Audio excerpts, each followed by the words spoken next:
গ্রহ কষ্ট থেকে মুক্তি পেতে বেদব্যাস নবগ্রহ স্তোত্র রচনা করেছিলেন। দিন বা রাত যে কোনো সময়ে এই স্তোত্র পাঠ করা যায়। পাশাপাশি নবগ্রহ স্তোত্রের প্রভাবে ব্যক্তি প্রচুর ঐশ্বর্য ও আরোগ্য লাভ করে থাকে। এখানে নবগ্রহ স্তোত্র তুলে ধরা হলো।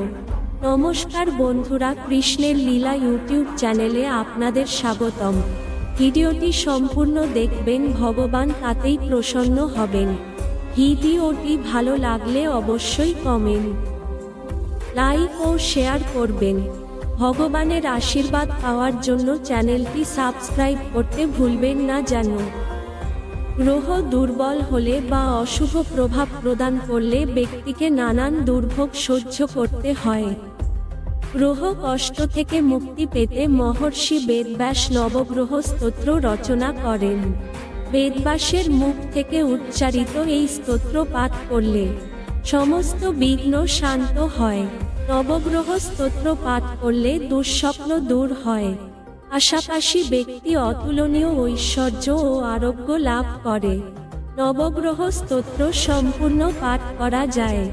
আবার কোষ্ঠীতে কোনো বিশেষ গ্রহ দুর্বল থাকলে বা অশুভ প্রভাব প্রদান করলে পৃথকভাবে সেই গ্রহের স্তোত্র পাঠ করতে পারেন।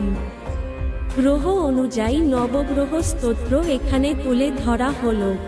সূর্য জপাকুসুম সংকাশন কাশ্যপেয়ং মহাদ্যুতিং অমরিং সর্বপাপগ্নং প্রন্তস্মি দিবাকরম রাত দধি শঙ্খ তুষারাভং ক্ষীরোদার্ণব সম্ভবম নমামি শশিনং সোমং শম্ভোর্মুকুটভূষণ মঙ্গল ধরণীগর্ভ সম্ভূতং বিদ্যুৎকান্তি সম্প্রভম কুমারং শক্তিহস্তং তং মঙ্গলং প্রণমাম্যহম বুধ প্রিয়ং গুপ্লিকাশ্যামং রূপেণা প্রতিমং বুধং সৌম্যং সৌম্যগুণপেতং বুধং প্রণমাম্যহম বৃহস্পতি দেবানাং চ ঋষ্যাং চ গুরুং কাঞ্চন সন্নিভম বুদ্ধিভূতং ত্রিলোকেশং তং নমামি বৃহস্পতিম শুক্র হিমকুন্দমৃণালাভং দৈত্যানাং পরমং গুরুং সর্বশাস্ত্রপ্রবক্তারাং ভার্গবং প্রণমাম্যহম শনি নীলাঞ্জন সমাভাসং রবিপুত্রং যমাগ্রজং ছায়ামাতন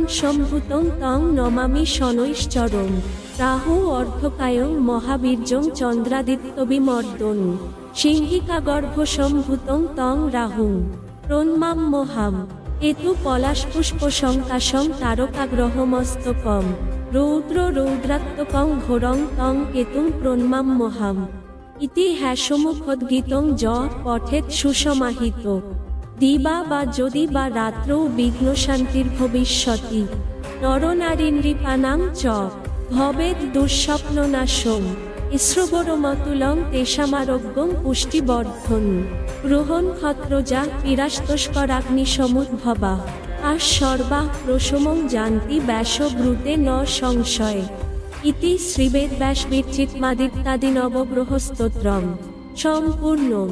তাহলে বন্ধুরা, আজকের ভিডিও এখানেই শেষ করলাম।